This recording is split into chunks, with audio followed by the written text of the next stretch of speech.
This podcast is sponsored by ebookit.com, self-publishing solutions for the independent author and small press. Visit us today at ebookit.com. Friday, December 4th, 2009. You are listening to the Toastmasters podcast, the official podcast of Toastmasters International. Hello, everybody, and welcome to another edition of the Toastmasters podcast. My name is Bo Bennett. I'm your host for today. Ryan is out on a little trip, but he will be back someday soon. Anyways, we have a very exciting podcast for you today.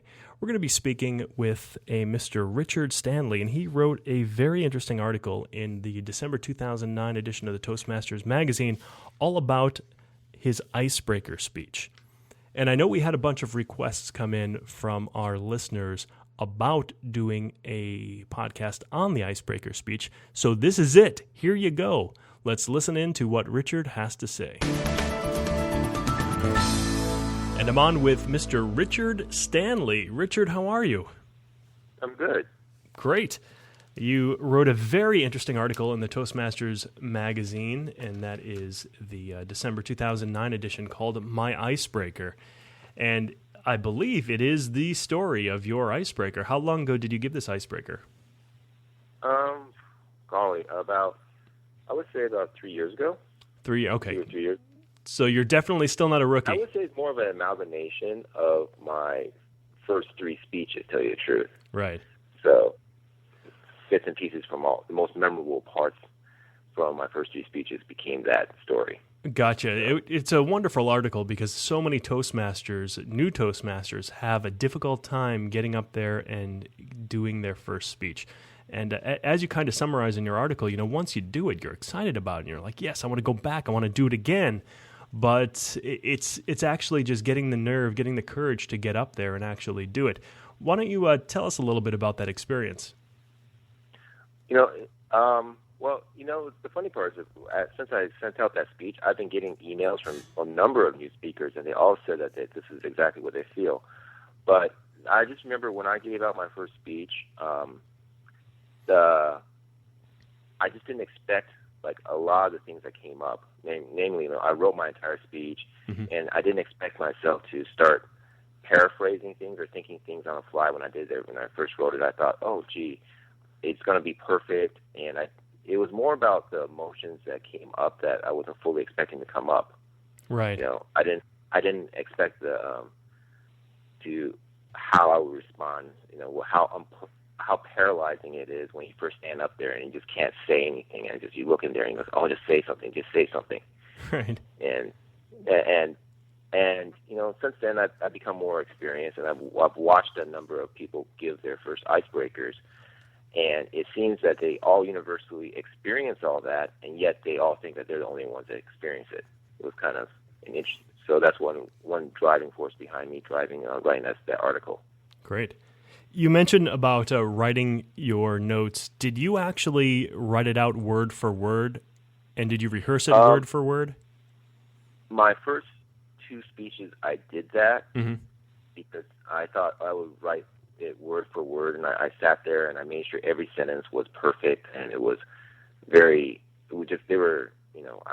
proud of all my little sentences. But when I got up there, and I guess that's a very classic rookie mistake, because then you get up there and you just forget everything. You just start saying what you can say as if it was a conversation. And exactly.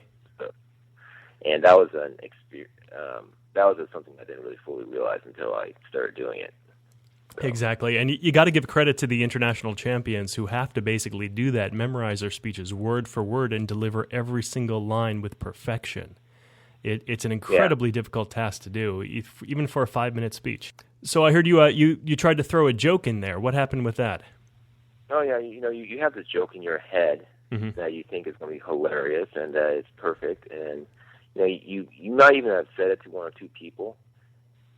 And then you got a laugh out of it, but when you're up there and you just don't deliver it right, because most of the joke is delivery, and people just kind of look at you, and when you're in your mental, rehearsal of the speech, you had put a period of time in there to wait for laughter, and then there's no laughter at all. You're like, well, I guess that's not good. Yeah.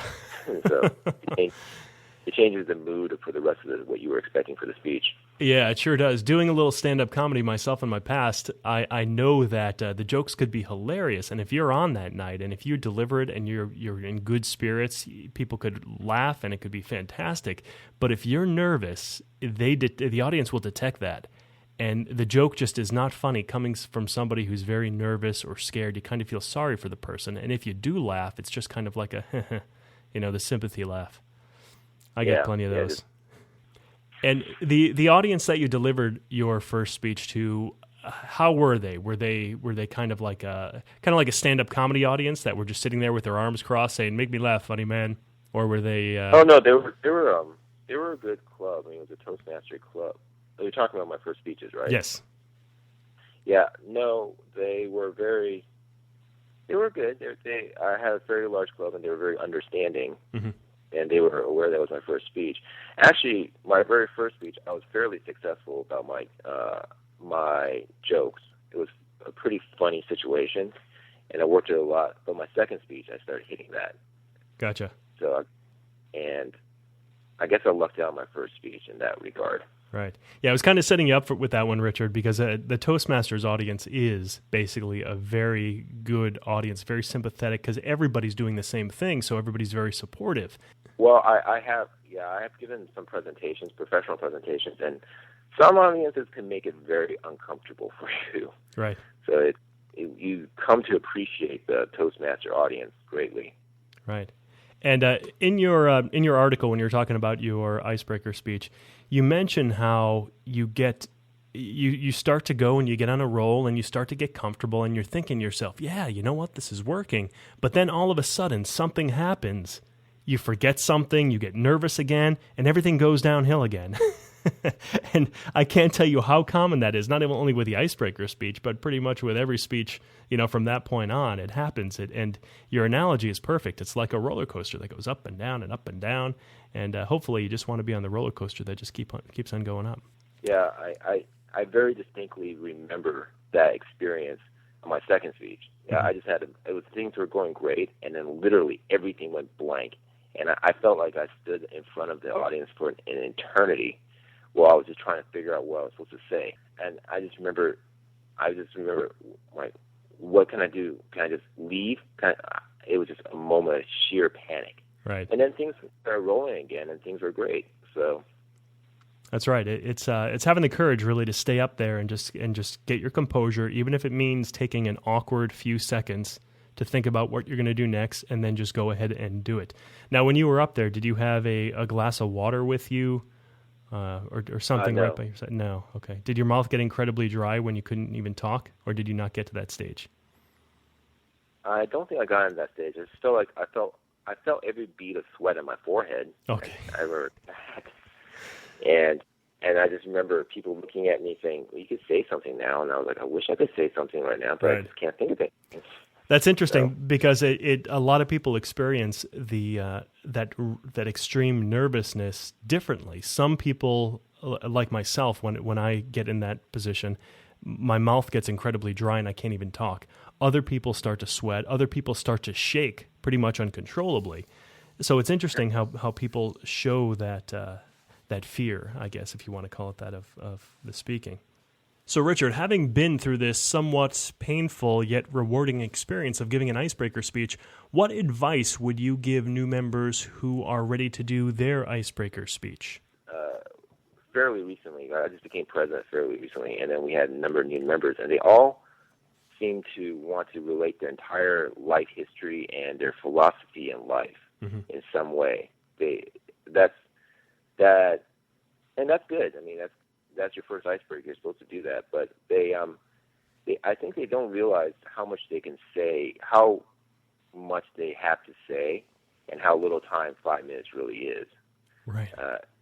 So I just tell them, just say something that entertains them, and just get up there and just start talking. Just come up with a story that you would tell.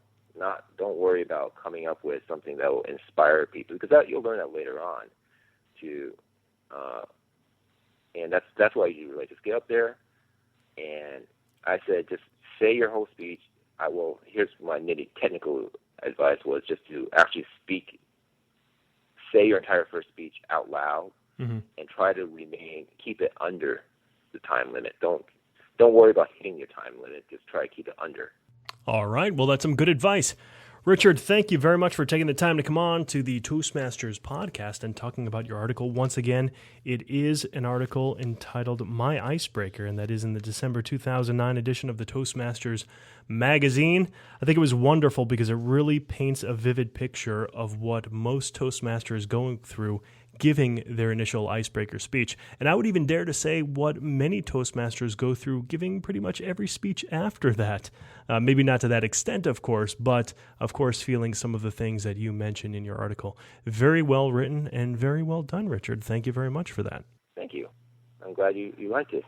Well, thank you for coming on the show, and a good day to you, sir. No problem. Thank you. Well, that'll wrap things up for this week's podcast. So if you do have any listener feedback on this episode or any others, please do let us know. You can call our listener feedback voicemail line at 1-888-451-8862, or you can send an email to podcast@toastmasters.org, or you can find us on Twitter, twitter.com/thetmpodcast. We'd love to hear from you, folks. Thank you very much for listening in, and I will see you next week. Bye-bye, everybody.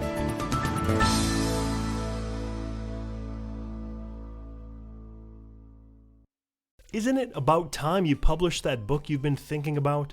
We can help with that. At ebookit.com, we've been providing authors and small presses with ebook publishing services since 2010. Visit us today at ebookit.com and let us know how we can help you.